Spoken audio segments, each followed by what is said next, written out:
2, 1. Hello, ladies and gentlemen, and welcome back to another exciting Delusions of Grandeur episode where we are going to be going on and continuing the Christmas season as we delve into a film that is part of our repertoire from 1983, which is based on Gene Shepard's semi-fictional anecdotes in his 1966 book, In God We Trust, All Others Pay Cash. But it is directed by Bob Clark, and it stars Melinda Dillon, Darren McGavin from The Night Stalker, and Peter Billingsley. And we do have Gene Shepard narrating the story. So, basic gist of this film, I guess, is it's I would have to say a point of view of a young boy who ends up wanting a Red Ryder BB gun for Christmas, and basically his adventures throughout. So let us start with first impressions. Let's go with you, Jake. First, what was this a first time watch for you? No.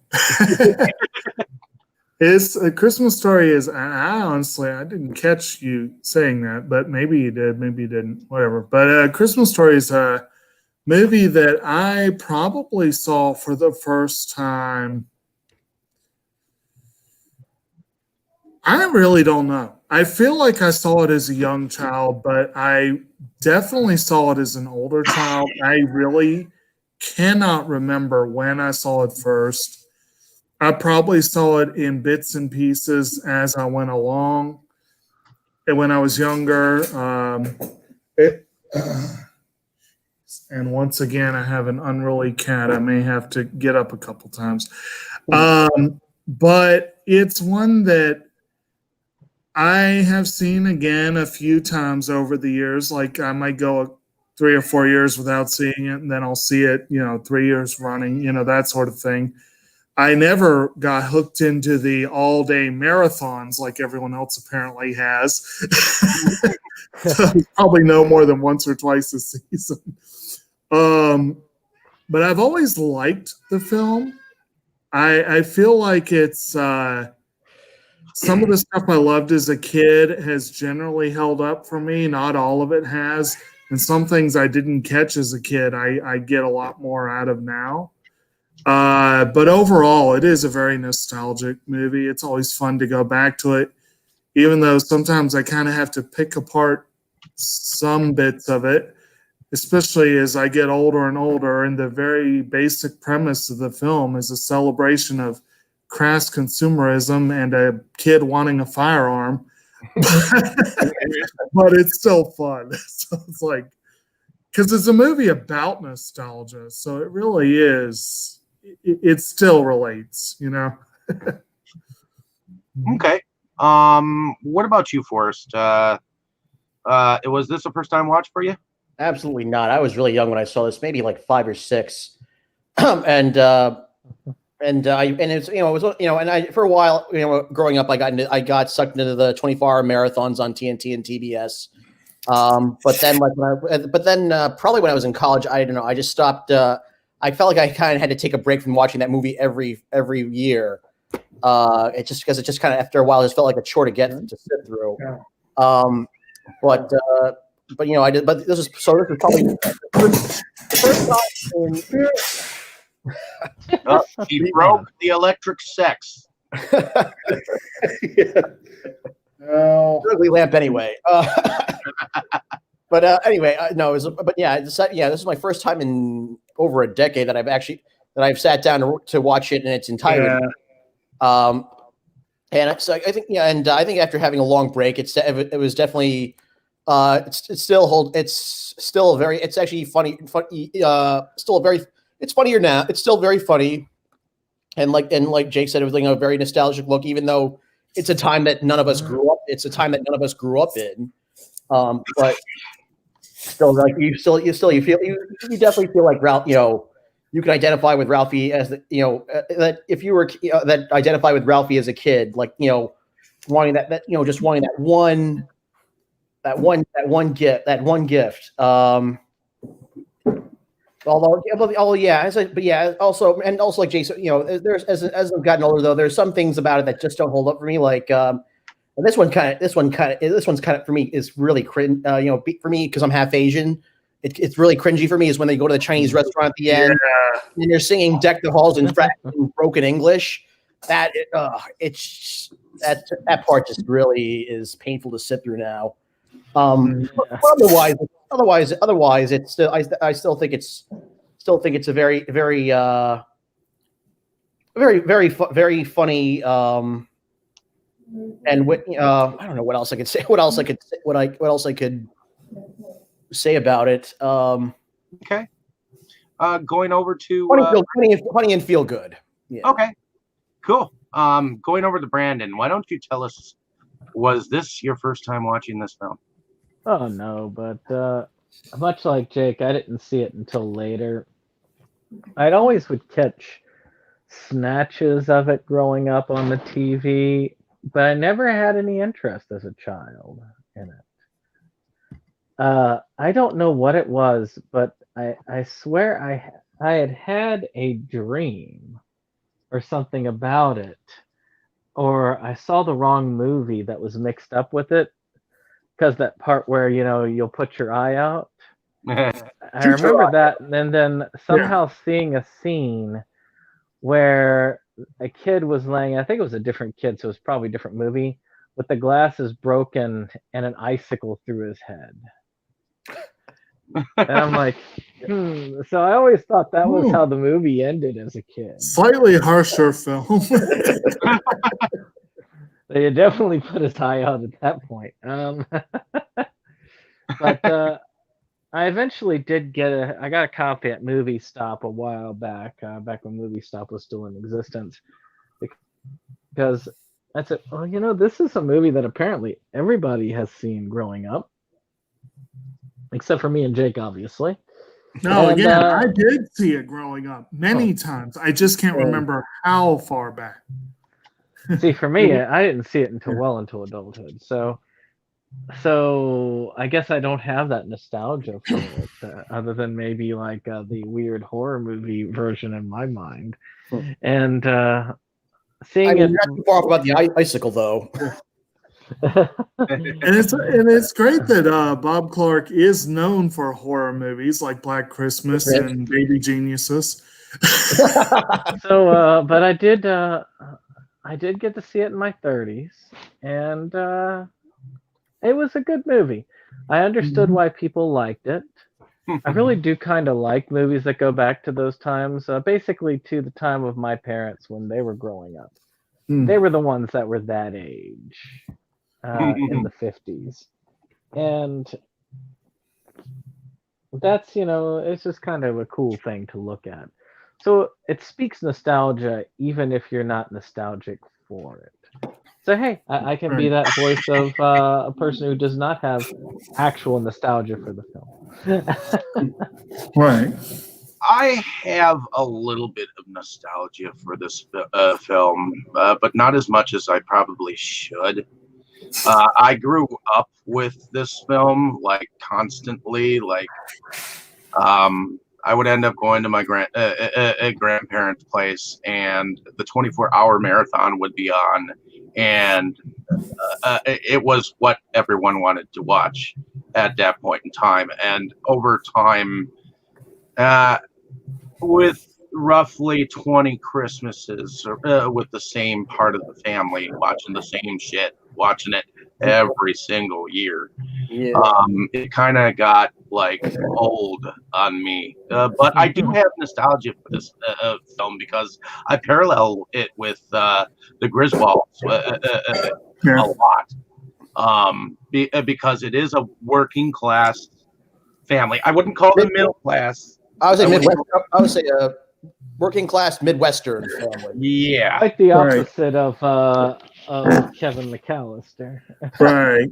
The Well, Griswolds would probably be somewhere in the middle, but I'd put them probably closer to the McAllisters. But you got to think about it. Clark's got to be raking in the dough to pay for all those accidents. Yeah. Where all the money goes. Both John Hughes creation. Plus, they're both John Hughes creation. Right. You're looking at it from the perspective of the child, a child's look at his wait for Christmas, Yeah. or for what we would consider like one of the most dangerous things a kid could have at this point in time in history. So, I mean, this is an 80s film done about a 50s time period.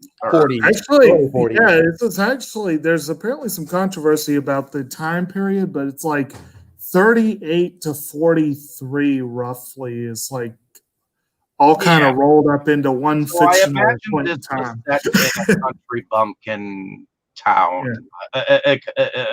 And I always love the the characters that end up having to be part of Ralphie's life. Well, let's look at Ralphie for a moment. What do y'all think about Ralphie? In some ways, he is kind of your typical kid. I mean, he definitely is a good stand-in for the audience because, again, you remember when you're a kid and you're watching this, you're like, I know how he feels. But looking back on it, you can watch it and go, yeah, I was like that. Exactly. Yeah, he's kind of he's I mean, whereas Kevin McAllister was the kid that always wanted to be, Ralphie is kind of an avatar for the audience or at least an avatar for the audience's children. A projection for the modern child. Right. Now, of course, Ralphie is also, since it's narrated by, I guess you could say, grown-up Ralphie, narrated by Gene Shepard, and of course, Ralphie's loosely an avatar for him, and then you've got Peter Billingsley playing the actual kid. The way that the narration is juxtaposed with the actual dialogue that he has and the actual actions of the kid, to me, this reminds me a lot. This is one of the reasons why I still very much enjoy the film in some ways. It reminds me a lot of sort of a weird middle America mashup of Garrison Keillor and the Coen brothers. Like just that whole English major narration juxtaposed against this everyday kid. And I really like that contrast. I was actually watching Siskel and Ebert's review of it from the early '80s, which I believe they gave it two thumbs up, and Ebert likened it to a Mad Magazine article. Yeah. I really like the look of the characters, and you really kind of bundle in the narrator really with Ralphie. And I rewatched some of the Nostalgia Critic reviews of the live action one, the one that they did, the terrible one that they did. Yeah, that was horrible. Oh, with Matthew Broderick. With Matthew Broderick and him just going on like, how can a guy, basically an author, who kind of just wanted to do this, do so well with his narration? Then Matthew Broderick, as an actual actor, kind of fall flat like this.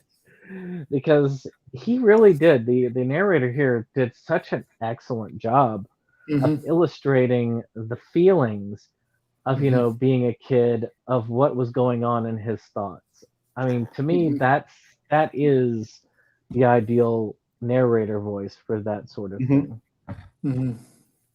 It's just like I say, it's just pretty cool.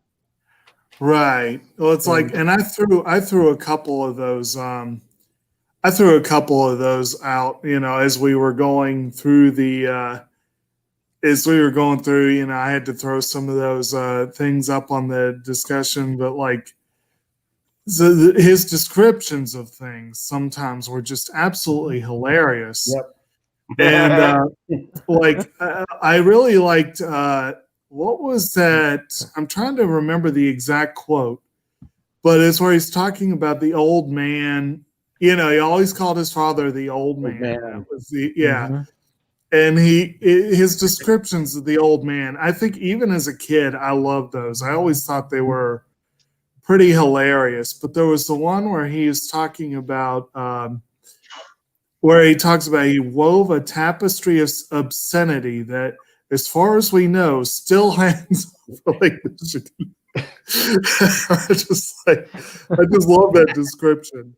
And that's a very Garrison Keillor description. It really is. And I'm wondering. Or the electric sex in the window. Yes. Yeah. The warm glow of electric sex.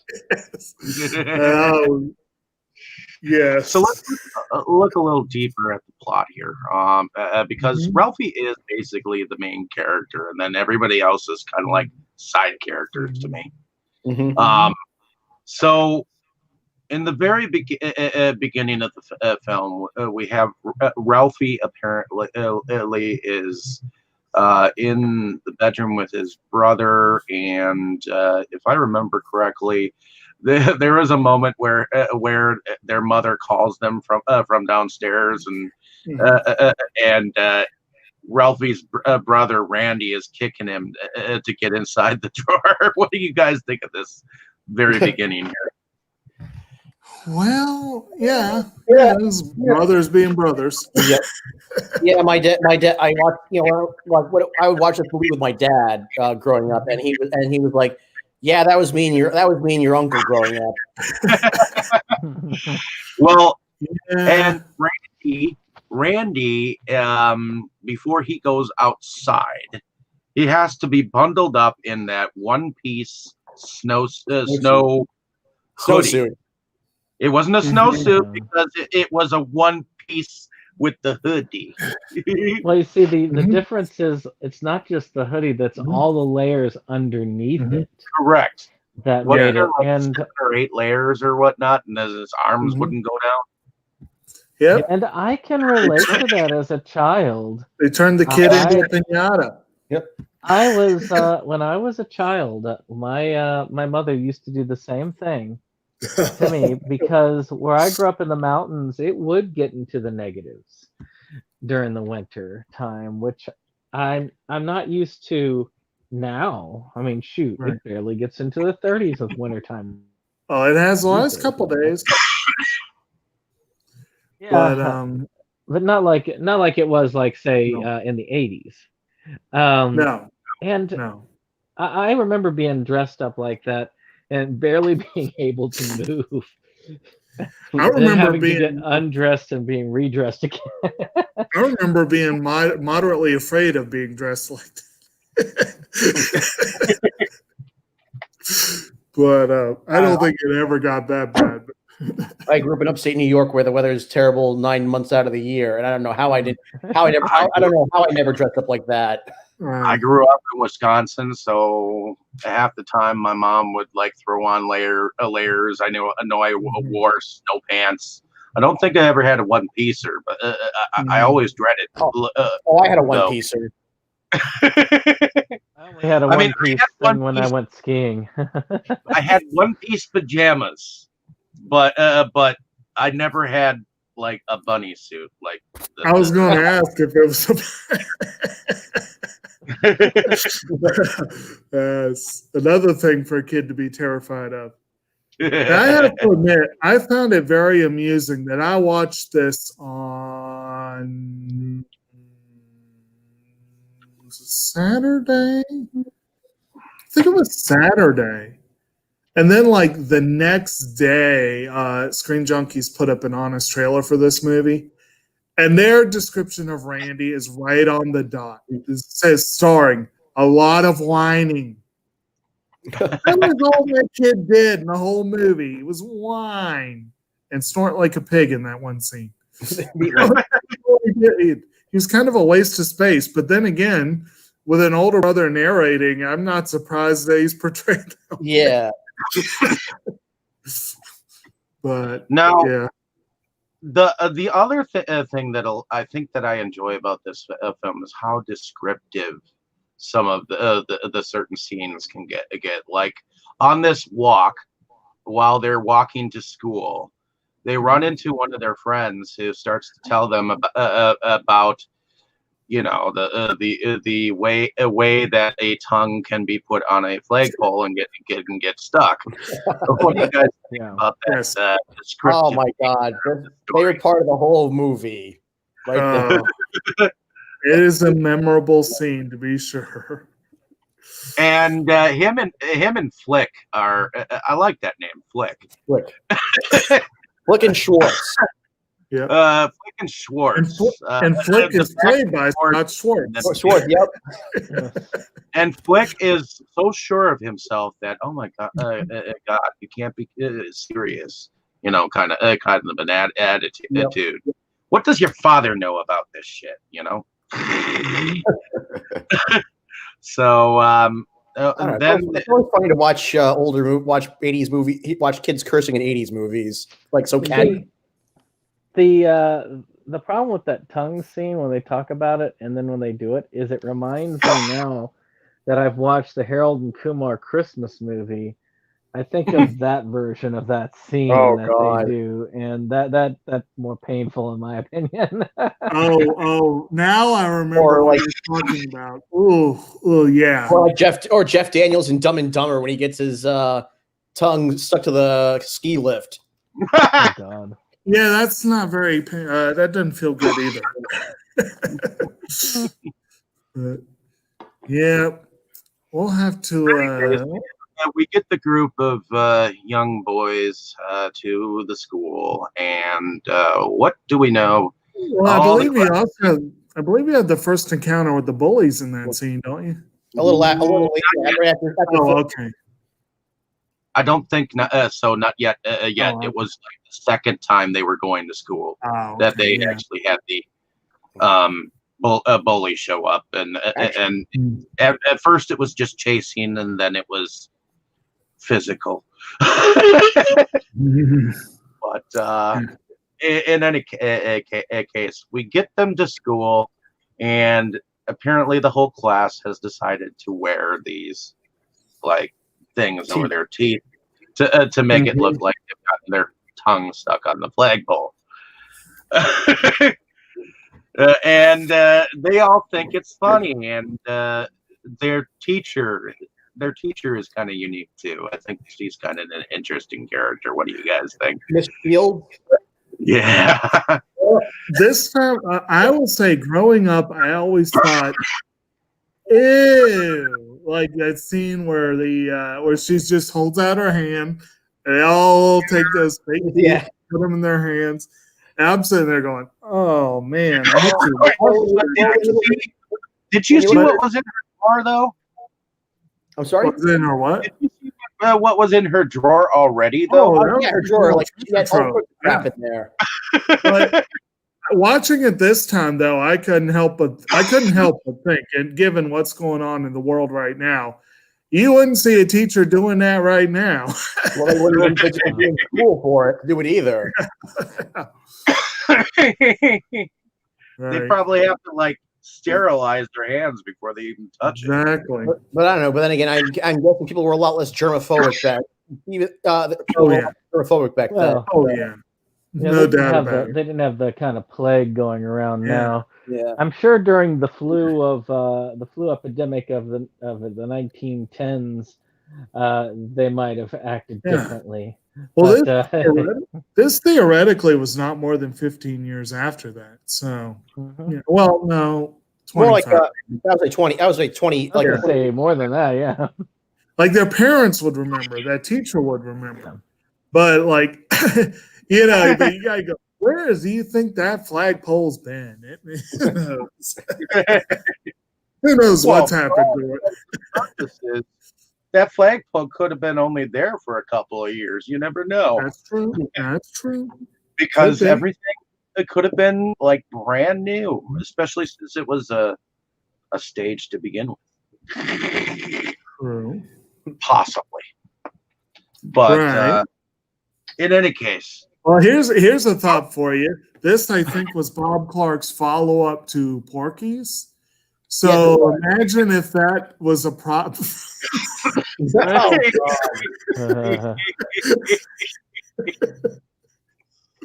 Oh no, it was Porky's 2 the next day, I guess, came out the same year, but yeah.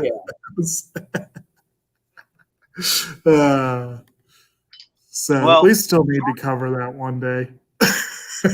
Oh yeah, I need to get somewhere that in movie in here the collection. that we get. Oh yes, I think the next scene is the one where his father is having a fight with the furnace. Yes. Mhm. What do you guys think of that scene there? I found that amusing. Yeah. And it reminded me of Home Alone. It's like I said, like I could, even though the guy, this guy that plays him, Darren McGavin, he's so great for the role. You can't think of anyone else. But watching this on the heels of Home Alone, I'm like, Joe Pesci would have been great for that role too. Oh no, Joe, he would. I mean, Home Alone. He was bad enough that he had to put it down for Home Alone. I could only imagine what he'd do for Christmas Story. Exactly. Heels of Raging Bull. Right. I'm not sure exactly what he would do around the electric sex scene. Break my fucking lamp. Yeah, he would have been a little more hot-headed, I'm sure. But here's another thought. Apparently, they Jack Nicholson wanted the role. Really? Yeah, but Bob Clark didn't find out about it until apparently, I guess the producers had already shot the idea down because they didn't want to pay it that much. Yeah, but it's like $3.3 million to make. Right. I mean, even then, I'm sure his asking price was probably close to that even then. Yeah. But that would have been an interesting one. But again, the guy, Darren McGavin, just is great. He had to supposedly improvised most of it, but it had to work really, really, really, really hard to, again, kind of like Pesci in Home Alone, to curse without cursing. Yeah. It's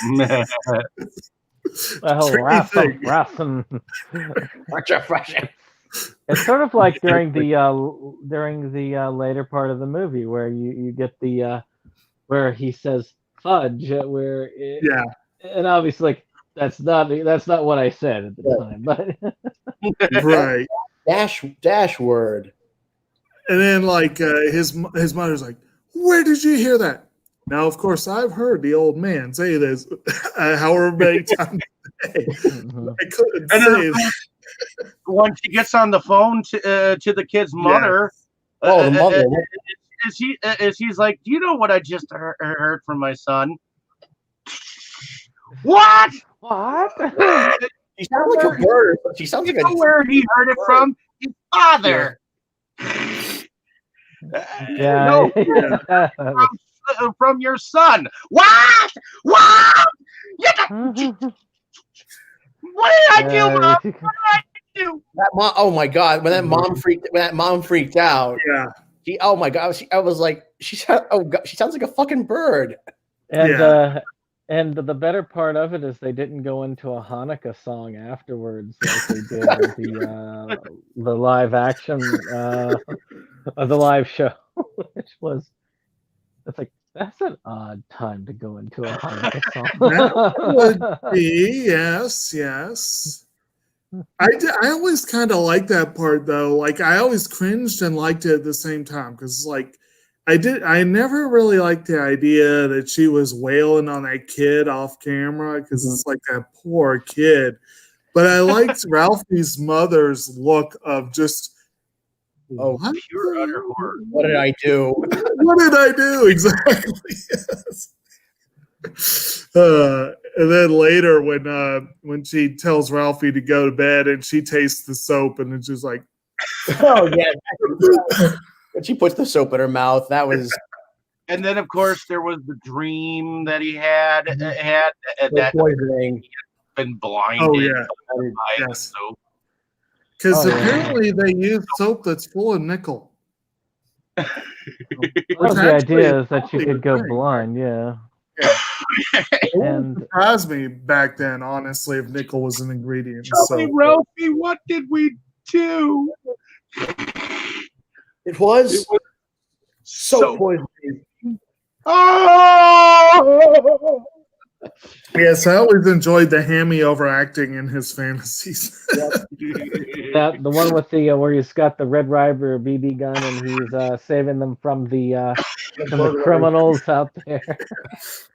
Yep. Oh no, it's so blue.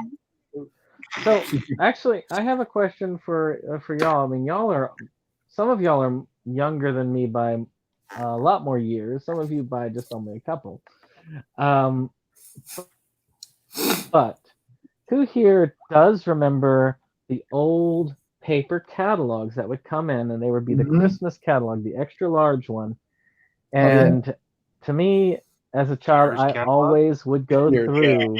Yes, exactly, the Sears catalog where they had the big old toy thing, and it would be you'd go through it and you would circle the stuff you liked, or you'd do like he did. You'd rip it out and you'd try and put it in places where they would see it, so that you could get at what you wanted. I don't think I was ever that subtle. I probably should have been, but I wasn't quite as subtle as him, but he was suave about it. He was like, I don't know. My mom actually discouraged that kind of behavior. Like me and my sister at an early age, she tried to really shake out like any materialistic like we still exchange gifts for Christmas, but in terms of like doing stuff like that, she strongly discouraged it.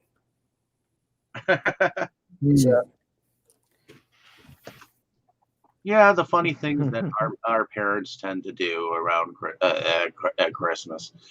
Yeah, my mom was more traditionalist. So like she didn't grow up with Santa Claus in the Philippines. So that's kind of what I think. Like that's what the root of that was. Well, in any case, but a lot of good food in the Philippines. Going back to the film, what have we covered? What haven't we? Okay. we cover the triple dog dare?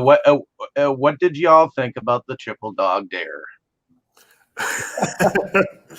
Oh, I told you what I thought about it with Harold and Kumar. I mean, I don't know. At that point, when he had double dare, did he double dare Flick or? He double dared. He dared him, and he double dared him, and then he triple dog dared him. Because I remember at that point when he double dared Flick, I was like, when he double dares Flick, at that point I would have been like, I'll take the physical challenge. Yeah. I always wondered afterwards why he had like that bloody rag off. Like, did they just rip him off of the flagpole? Because all he needed was some like warm. I mean, I think admit they did that. Yeah, you just throw some warm water on there. He might have had like a slightly frostburn tongue, but nothing like where it'd be bloody like that with the gauze. Well, I think no. If you think about it, the tongue is like there's like blood vessels right at the surface. It's so even a slight injury, you're going to have some bleeding. So they might not have had as many advanced ways of getting a kid off of a flagpole either. For all intents and purposes, they could have warm water. Warm water. Hey, for some people, that's an advanced technique. I mean, you've seen Rama. Yeah. I'm like sitting there thinking to myself, Does anyone know how to boil water? Back in the days, we couldn't figure out how to do warm water back then. It was a rough time. Right. You never know. I mean, Like they when didn't I seem was to a be. kid, we had to drink all our water cold all the time. We had to walk to school uphill in Cold. They Yeah. 6 didn't have the feet of snow. advancements for a cold tap. What happened? They didn't have the advancement for the cold tap. It was always lukewarm water. Right. No, But yeah, Hey. but then follow up to that scene was fun, where it's like they're in the classroom and Flick's not there. They're like, does anyone know where Flick is? And she seemed to always pointedly look at Ralph in these scenes. And he stood there going, nope.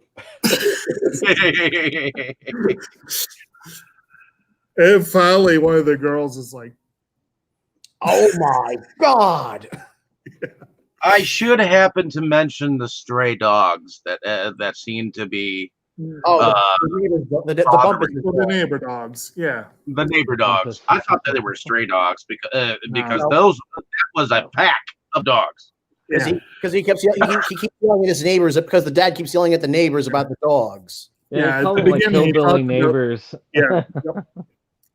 And they say what was it? They ignored every single person on earth except for the old man. Yes. No, And I- is it okay? They are. I love it how not everyone in the family knows that the mother has some really bad cooking skills because Well- none of them want to eat her food. Well, they also seem to have the same thing almost every day, so that's part of it too. I think it's more of a play on the food of the time. Yeah. Like, it's just always meatloaf. It's always this. Like the father Mhm. was always about her turkey, really big, until the Yeah. dogs ate it, and the dogs really like the turkey too. Oh, yeah. So Well, they I all can big on imagine. turkey. My parents always wanted me to have manners, and I don't eat my food without mouth, spoon, or fork, or anything like that. And this kid, he's got this fucking stick in the middle of his mashed potatoes or whatever the fuck. There's a fork. And and then the oatmeal. Yeah. Jesus Christ. Well, his mother did get him to eat. I mean, I do like that they said basically, and this also was true of me growing up with my mother. It's like I don't think my mother has had a warm meal in it's like in her 15 lifetime, years. or whatever, 15 years. And I was like, yeah, that seems about right because it was always her getting up and doing, and that's how it was with my mother having to get up and do all this at the dinner table. Mhm. So it's there. It reminded me a bit of the Adventures of. Actually, you know what? That's something that it also reminded me of, the Adventures of Pete and Pete, which to me was the Christmas story of, well, that reflected my childhood in the 80s and early 90s. Yes, because that was a technically early 90s is when it was out, but it could have gone just as well for the late 80s. Mm-hmm. All right. Most Did definitely. anyone notice how nappy the mother's hair was? Like Rizzy. all the time. Like how unkempt her hair was. That's not something I really gave much thought about. It's kind of frazzled, but It kind of just reminded me makes of a sense. basic time. I- Yeah, basic. I don't know. And no, I looked at her hair and it was always frizzled and looked like she had just fallen out of bed or things of that nature. And it wasn't like she had like 5 kids to take care of. It was like 2 kids, one maybe rambunctious one. Well, plus that husband. Well, any case, they're having The dinner. Great Depression. So They're having dinner and the doorbell rings. And the father gets up and he's like, "It's here." yes. And he goes to the door and there's this big Mm-hmm. giant box. Mm-hmm. And he's all excited about what's inside the box. And when It's a major prize. It's a major award. And he gets it inside, and he reads the side of the box, and he's like, Fred G. Must be French. Must be Italian. Yeah, Must that be was a line Italian. that always stuck with me, even as a kid. I like It still does for me. yeah. And I like y'all notice, of course, when they bring the award in and it says this end up and they lay it down on the side. And I'm like, and I swear to God, once he opens it up, it's like 10 pounds of hay.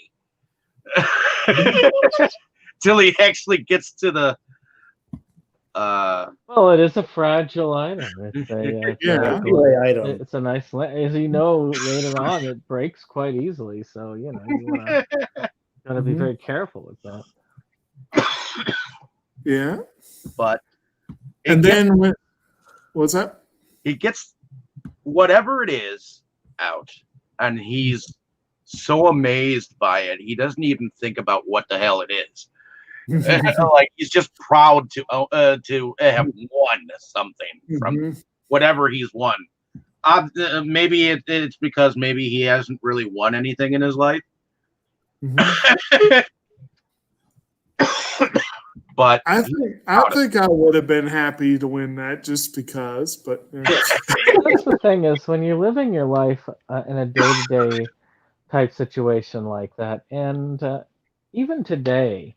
There's very much a monotony in life. So when you're winning something like that, sometimes it's just a big thing. Like the whole neighborhood looks at it and it's like, wow, you're the one who won that big prize. I mean, there's kind of a shortage on news. This is even before TV could suck away our attentions. All you had is the radio. Well, and you had, when they're all gathering around looking at it, and I believe it was Bob Clark actually that played the neighbor who I think they just call Swede. He's looking at it and he's like, "It's a major award." Major award, shucks! I wouldn't know that. It looks like a lamp. It is a lamp, you nincompoop, but it's a major award. I won it. Mind power, sweet mind power. Ralphie on the inside is looking up the thing like there's something up there. I liked how when Ralphie reached up and like it as like he's filling up, his mother was like, and then of course he goes outside to look at it. The mother is like, "Can't we talk about this?" He's like, it's so nice. What was it? Which one was pointed out that was right in the middle of the window? I can't remember which one pointed that out first, but it was. He thought it was so nice right there in the window. And of course, Gene Shepard is saying everybody down the block could see it for miles. Yeah, and actually though, when he goes to set it up, I found that kind of amusing. There's a line that comes a little bit later. It might have even been it might have been right after this, because when he goes to plug it in, that horrible fire trap that he had going on there. I think he did blow the fuse the first time he tried to plug it in, right? No, it just emitted like almost like a big ass flame.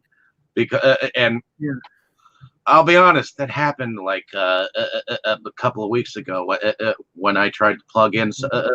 We had an old brown cord, and all of a sudden we saw sparks fly. Right. And we were like, "Oh, geez, we got to get rid of the cord." Well, if it wasn't at that point, it was not long after, because they did blow a fuse at one point. And I like the line that Ralphie said, "My old man could fix a fuse faster than a jackrabbit on a date." It was like, with the way he had it wired, I'm sure he would be an expert on that. That was when they were plugging in the Christmas tree. Ah, yes. Yep. Okay. But yeah, change a fuse. Which is right after they went to see Santa Claus. Santa, that was a fun scene. So Yeah. apparently there was a Christmas parade going on in Mhm. town or whatnot, and he took his family to go see it. And afterwards, they were at whatever super mall, Mhm. and Santa Claus and his elves just so happened to be there, along with the Wizard of Oz characters. Yeah. Mickey Mouse. So Definitely actually, tells me it would be in the. When Before was we Wizard leave- of Oz? Before we leave the lamp fully behind, though, that it was always one of my favorite lines in the movie, where Ralphie's like staring at it in the window, and someone reminds him of your show is coming on. Oh, yeah, the mom. And it's like only one thing could drag me away from the soft glow of electric sex in the Little Manny. Actually, what year was the Wizard of Oz? 39. So yeah, so it would have had to been. It would have been past the Great Depression, then definitely because Well, again, it would have there's a had to have lot been of at least early 40s. Because There's they a would have had lot to- of- yeah. there's a lot of hints in the movie at when the film takes place, but they contradict each other. And it could take place as early as 38 or as late as 43 and still make some sense, but it would not make perfect sense because they contradict each other. That's the point, though, is to be able to grab the maximum number of people. Right. But also, if you're talking a nostalgia piece, you could get certain things wrong in your memory just because, you know? Yeah. Most definitely. And but that's the fun of nostalgia, isn't it? Yeah. Oh, this was a good line too from that whole. We briefly mentioned the tire scene where Ralphie let the big one slip, and there was that good line. My father's spare tires were only tires in the academic sense. They were round and had once been made of rubber.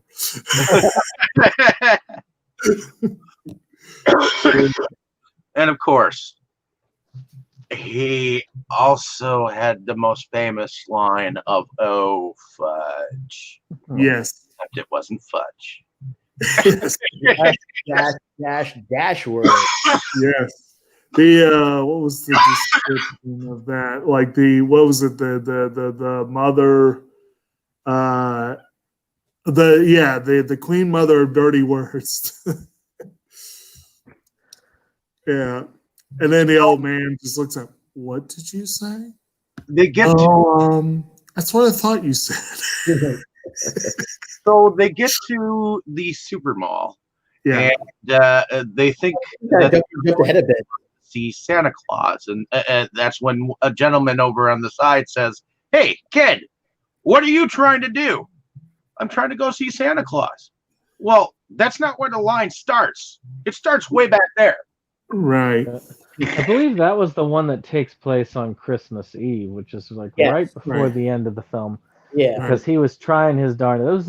This was his last shot. Yeah. We kind of skipped around a lot, but that's okay. This movie is more. It's not so much in solid format as it is like vignettes. Yeah. But we should mention. We should mention the bully at least. Boys, yeah. Actually, the We bullies skipped over him. Yeah, the bullies actually happened right after the ice cream flagpole. That after we talked about Santa.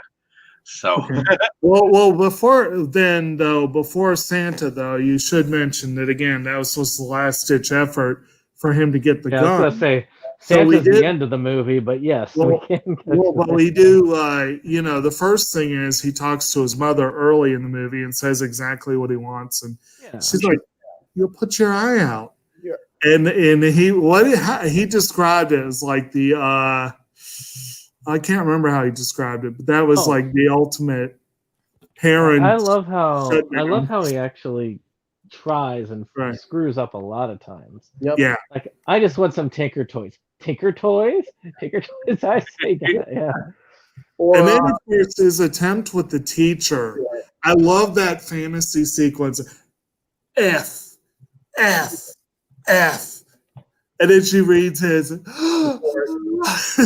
then but I this time around I was thinking, okay, she just eviscerated the entire class and then praised one of them. These are kids. They're not going to pick him up and carry him around like some victor. They're going to beat the crap out of him. Ralphie is a hero in his own mind. Yeah, he's very much a hero in his own mind. But I like, and then but the best part of that is when he is saying like, "I want a red," that whole long description. It's something like it's like it would be very nice or something like that. It was just, he said it's a better gift than a football, and everyone should have one. Yes. Well, and the "you'll shoot your eye out" phrase was reverberated throughout the entire film. This was first said by his mother, then by his teacher, and then by Santa Claus himself. Yeah. So, but I guess before we talk about the Santa Claus incident, we should talk about the bully incident. Okay. I want official Red Ryder carbine action 200 shot range model air rifle. It's like he says it so fast I could never quite catch everything he said. Yeah. So anyway. There's this tall bully and this short bully. Tony. Apparently, when they go through an alleyway to get a shortcut to school. That apparently seem to taunt them at first, and then they start to get a little bit more physical. And then finally, I guess there is a moment where Ralphie's just had enough. That's the thing, though. You get the hint that this is not like he just showed up for the first time. This is something this is a fact of life. That these bullies exist, and actually they have it as a running joke throughout the movie because it's like they have that first introduction. Yeah, they have like the sped up scene where they're just running from it. The alley, right? And they play Peter and the Wolf during that scene as well, which is a very nice piece and an apt one for that illustration. But it's only after that Red Ryder report, to follow up from Jake's last point, where it turns out that he gets the C+, and again reiterated, "You'll put your eye out." And then on top of that, the bully throwing a snowball, the snowball that hits him right in the glasses. That really is the final straw. That was the short little shit that it had that like steamer's head. At first I thought, for the longest time I thought that was a raccoon. I mean, I think it's supposed to be a raccoon cat, but the more I look at it, I'm like, is that a dead cat? Is that a raccoon or a dead cat? I swear it's really a dead cat. I think it's more. I think it's a fox. That's on his head, not a raccoon or anything like that. It's a little bit more lighter in color, and it's got the fox tail on the back. Having had a coonskin cap, at least several in my lifetime, I happen to know what a raccoon cap looks like. I was Crockett one year for Halloween. Right. But, I think it was definitely a fox on his head. So, but you're right. It does kind of look like a dead cat, like something that might have just been killed recently. Like you can imagine that Scott Farkas maybe killed a cat to Oh, you could, yeah. So it's an Ed Gein animal hat. Okay. But in any case, so and he had yellow eyes. Yeah. Strange. That was strange. Yeah. But He's apparently already a drunk with that liver damage. Ultimately, he really lets him have it, doesn't he? Yeah, let's loose with all of the stored up language he's learned about fighting the furnace. Yeah, he was his father. He was imagining it was the furnace. That was it. Right. But in any case, his mother shows up, and he ends up crying. And there's a little scene where Randy is hiding in the cupboard underneath the sink, and he's like, "Daddy's gonna kill Ralphie." And the mom pours him a glass of milk and then closes the closes the cupboard. That's just yeah. It is pretty fun. And then I always like that part where afterwards at dinner, Ralphie's sitting there terrified until it becomes clear that the mother is not going to rat him out, and he's like, it's like he looks at her with newfound respect. That was one for the angels. But in any case, I like that moment too. It kind of like cements like his relationship with his mother, a little bit earlier on, and I think that's kind of what this is kind of about too. It's a kind of about cementing the relationship with his parents, even though it kind of is about his wait for that Red Ryder BB gun, because you get to see like how his parents react to him, later on well, afterwards. We'll talk about that in a little bit. Let's get to the Santa Claus scene, which I've been trying to get to, but I guess we had a couple of things to talk about. But Ralphie and his brother Randy have been told that the line starts back there. And wasn't it Gene Shepard himself who played that guy? Santa Claus? No, that played the angry parent that told them to go to the end of the line. I don't think so. I remember it was someone notable. Let me check. But anyway, I keep hitting the wrong button. Why does that happen? Anyway, line, and there's this either boy or girl that is slightly in front of them that is slightly annoying. Where she's like, "I like Santa Claus." Yeah, that weirdo. Wizard of Oz. That weirdo. I think that was Flick. That was it? Yeah, because he had the aviator cap on. He is credited as a different actor on IMDb. Different, yeah. That he is called Kid with Goggles. Oh, okay. I swear that kid was on Joker Toxin. Anyways, apparently the line has gotten down a little bit, and you realize that the Santa elves are kind of snappy. Kinda. They're really snappy. Yeah. And they give Bad Santa a run for the money. Towards the close of the mall, and they're trying to get all the kids up to see Santa Claus, and they basically drag every kid up to his lap. They begin to cry, and then he pushes them down this big gigantic slide. So what do we think about this particular section? I mean the elves. I mean elves are they're kind of assholes. They are justifiably assholes. So they've been there all day. They've probably been there all day, dealing with all these screaming kids.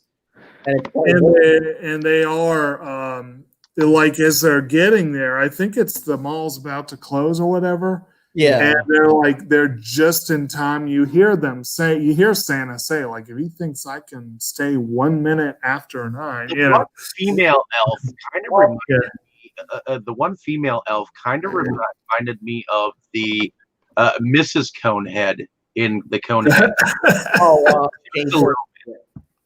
Yeah. It's amazing how many people are afraid of Santa, and there are a lot of kids that are afraid of Santa. Well, you see a movie like this, it's no wonder. But I'll admit, One little boy. yeah. Garbage day. I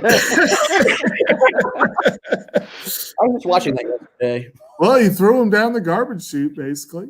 Now I'll admit, I always thought it would be really cool, and I felt kind of disappointed that our local mall Santas didn't have a slide you could go down. That slide looked fun. Huh?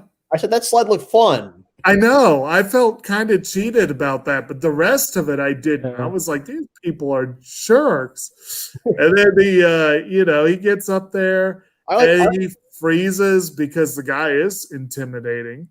And he's like, you want a football? Oh, yeah. Okay, we'll get you a football. There you go, little boy. And then he turns around. No, I want, he rattles it off again. Kid, you put your eye out. Sure. Steps on up with his boot. Yeah. Oh. Oh man, that give me. He's like, I hate this. It's just like I hate the smell. I hate the smell of tapioca. Yeah. And that's one of the things though that's sadly it's his last ditch effort, because we really go directly from that into Christmas itself. Mm-hmm. And it's kind of so you're all feeling kind of sad for Ralphie, I guess, because he never quite got across his wish for his Red Ryder BB gun. Right. Yeah, but but it's we'll talk about that afterwards. Yeah. So Christmas morning, the two brothers end up going downstairs, and Randy's like, "Oh, look at that! That's mine! That's mine! Oh, a fire truck! That's mine!"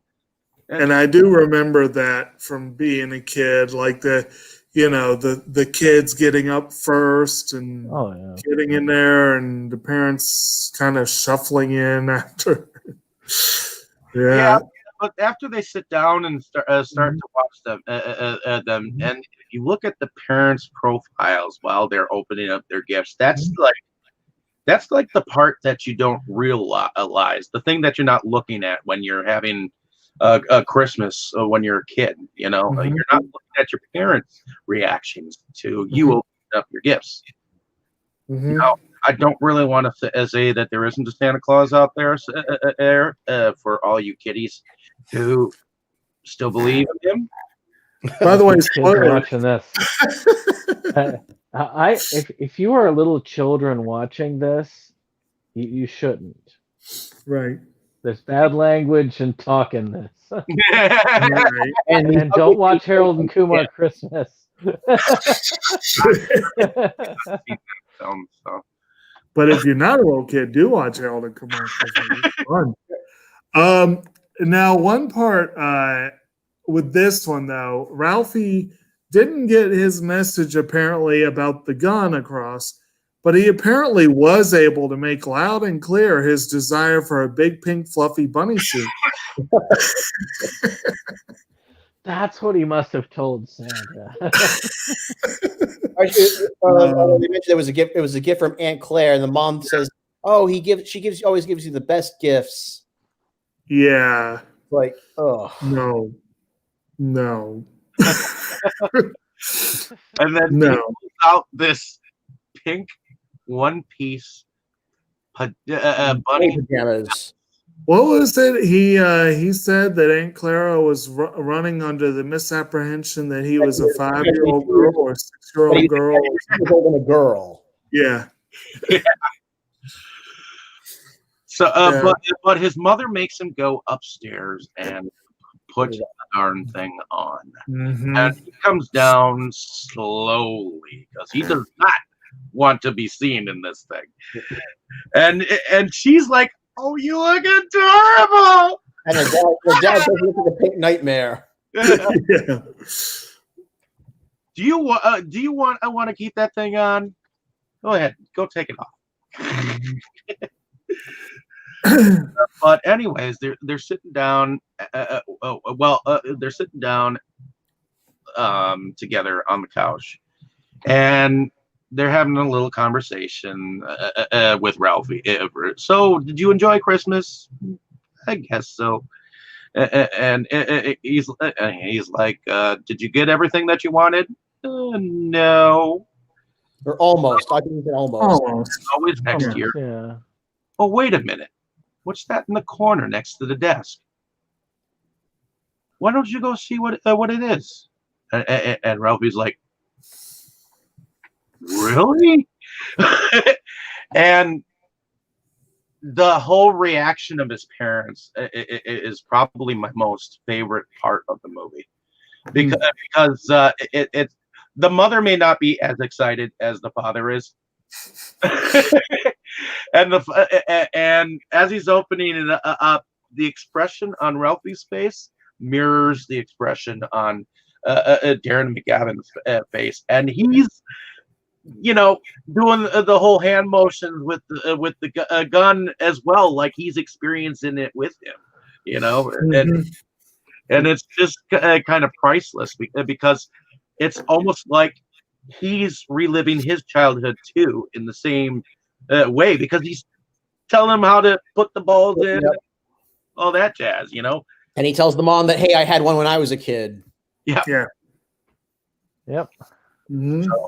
Well, the father was the way to go, and I never quite understood why he concentrated on most of them, with the exception of the father, because really and truly, when you've got something like that going on, it really is that's the target that you need to go for. Mm-hmm. Well, granted, his father was somewhat intimidating individual. Be a stickler from what I could tell, but he had heart, right? And that's what counted in the very end. I mean, he may swear up a storm at the furnace and teach his kid how to swear, but ultimately, I think he means well. And then, of course, gun proudly in hand, Ralphie runs outside, puts up a target, and promptly shoots himself in the face. And apparently gets impaled by an icicle, according to my memory of the film. And his mom just believes him. Yep. Like, even though he just went outside and shot that gun.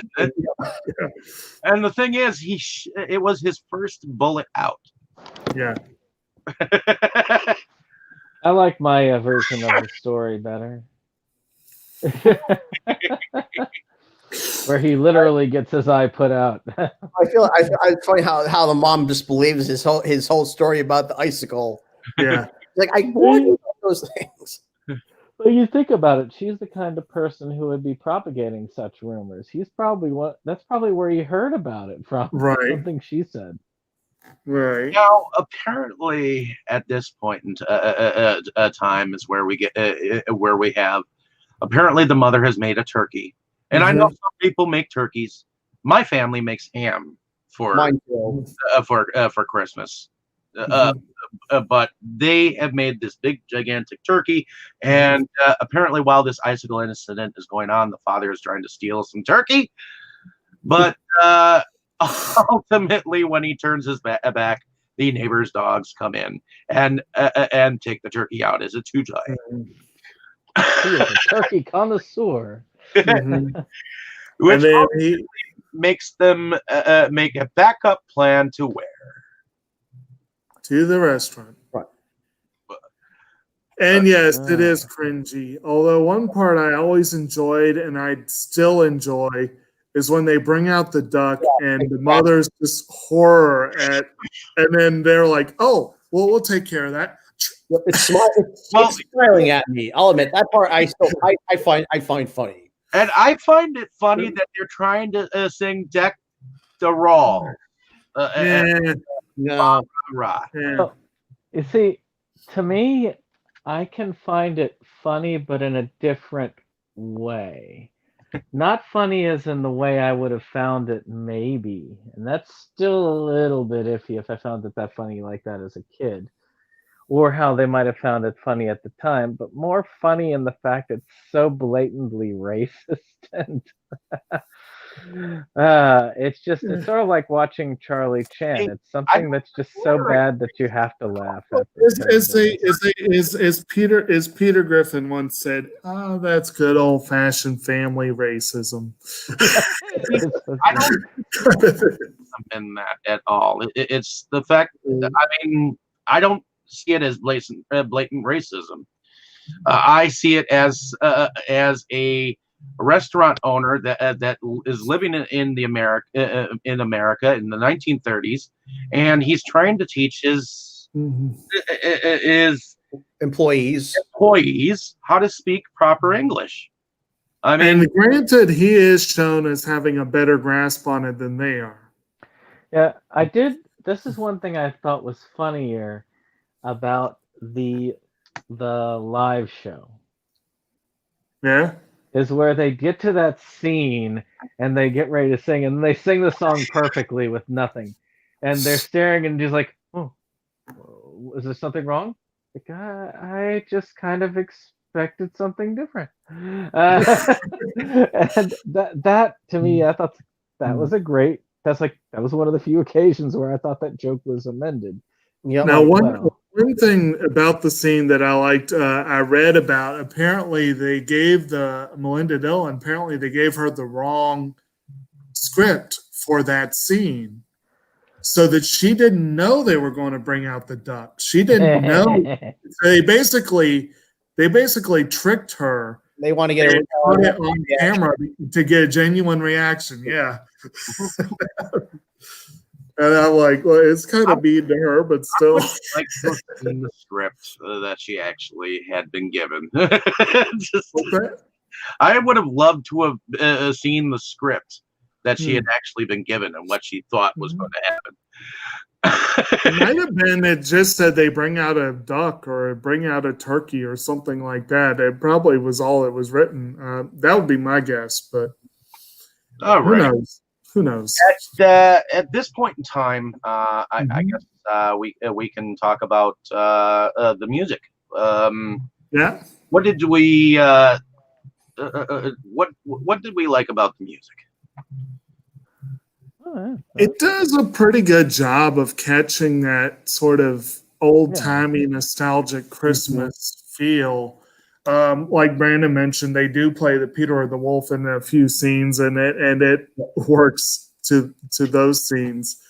But one of the things that kind of makes it hard to tell the exact date is they have a particular, I don't remember which movie, which song, but there was one Bing Crosby number that didn't come out till 1943 that's actually played on the soundtrack.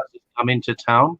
I believe that was probably it. I don't remember offhand. Let's see. These are the songs that were on the track, evidently. The Hut song is Swedish Serenade. Jingle Bells. Santa Claus is Coming to Town, performed by Bing Crosby and the Andrews Sisters. Peter and the Wolf. Yeah, that one.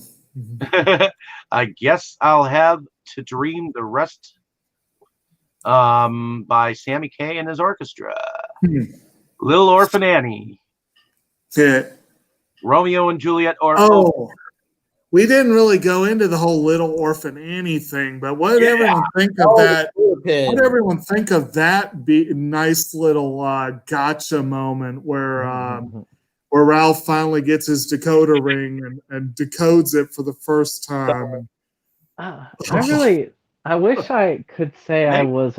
I mean, that's one thing that would have been cool to be like around then, just to be able to gather around each week for that radio show. And I grew up on some radio programs myself, so I have nostalgia for radio in general. But I gotta say, if I had been waiting and waiting and waiting to get that, and then it's like that's all it is. Make sure commercial. It's like an early lesson in disappointment. Yeah, get used to disappointment. Yeah, that was a gimmick, and I believe that wasn't actually a real gimmick. I'm sure it was. Yeah. That was around that time, and there was an actual decoder ring, believe it or not. Well, yeah. But you know, it's just like getting things in your cracker jack box. I mean, it wasn't always the greatest thing, but it was cool to have something come in your cracker jack box. Right. Or I remember getting a Teenage Mutant Ninja Turtles bowl in the Cookie Crisp cereal bowls or something like that. You know. Well, I love getting those toys and the cereals. That was a big thing when I was a kid. Always Yeah, dig in the cereal and dump it out. They don't do that anymore. But it's too bad. In any case, let's talk about favorite scenes. Or did we? Or did some of us already? I think mine, was the reaction of the parents. So, and there's so many moments in this movie that you can just pick out. So I can't really entirely focus on one, but if I had to choose one, that would be mine. What about you, Brandon? Is there a favorite scene for you?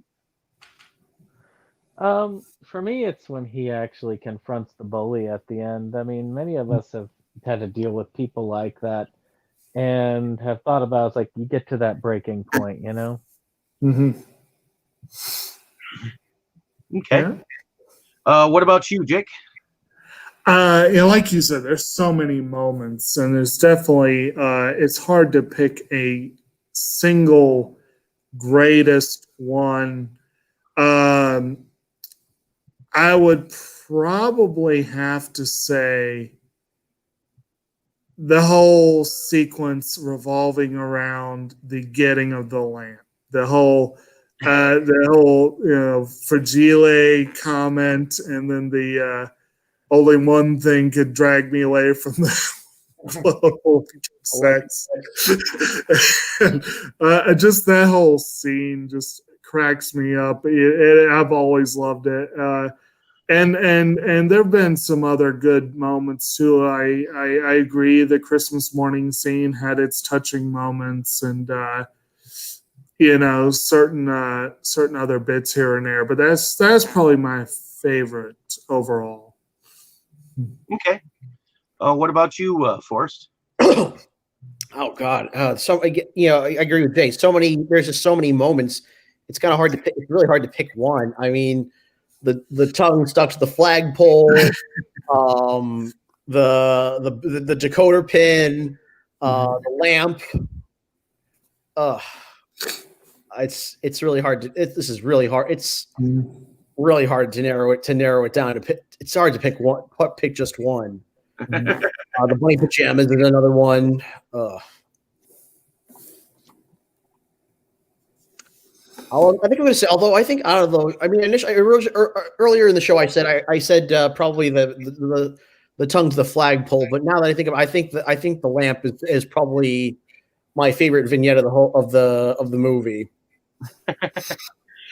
That is my second favorite. I have no problem with enjoying looking at a lady's leg. And again, everyone's reaction to it, like the father's like major award and all this stuff, but then Ralphie's like, and all the mother's like, no, stopping to look at the sucker, and they're going like, and the mother's probably thinking to herself, she's like hiding her face. Like this, like she admits it is the ugliest lamb that she has ever seen in her life. Oh yes, with the whole breaking scene, I was just cleaning up in it. Accidentally. And it's like, oh, I think we're out of glue. You did this on purpose. You used up all the glue. Not a word. Yeah. And he tries to put it together again. Yeah. And it just doesn't work. No. And I can kind of relate to that when you have something that you're really proud of and it breaks, and it's like, Oh, he's so annoying. Alrighty. I think that's. Does anyone else have anything else to add? We didn't really talk about things like production value and effects and whatever. It's not really an effects Yeah. film, but the overall production was pretty good. I think It's they did not- it. It's not really a practical. Well, okay. There's a lot of practical effects in terms of set design and Yeah. costuming, that sort of thing. There's a lot because they did do a pretty good job making it into a period piece. Yeah. Yeah. Yeah. So I mean, you really did feel you were in that time period. Mhm. that's that almost 70s looking house, even though it was a 30s time frame. But I definitely enjoyed the look, the production sets, Mhm. how old the furnace looked. You know, it was. I remember a friend of mine. He had a house that had an old chimney flue throughout the whole building, and you could actually go inside of it and like stand inside of it. So it was kind of weird because it was behind a wall in this whole place, and it was kind of because I think you would expect that kind of thing in that kind of neighborhood. when I think of that thing. I think of the scene in The Haunting where the guy gets basically beheaded by the flue queen. Good times. Alrighty. I think that's all that we have for this film. But ladies and gentlemen, I would not after watching this film, I would not let that stop you from going out and buying an electric sex lamp. Nor would I allow you to, or nor would I think that it should stop you from seeing Santa Claus. But in any case, I think we're going to save our outros for the next film. That's fun. Of course. So, ladies and gentlemen, have a good night, evening, or morning, wherever you are, and take out your Red Ryder BB guns and do a 21 gun salute for a little. But don't put your eye out. Don't put your eye out now.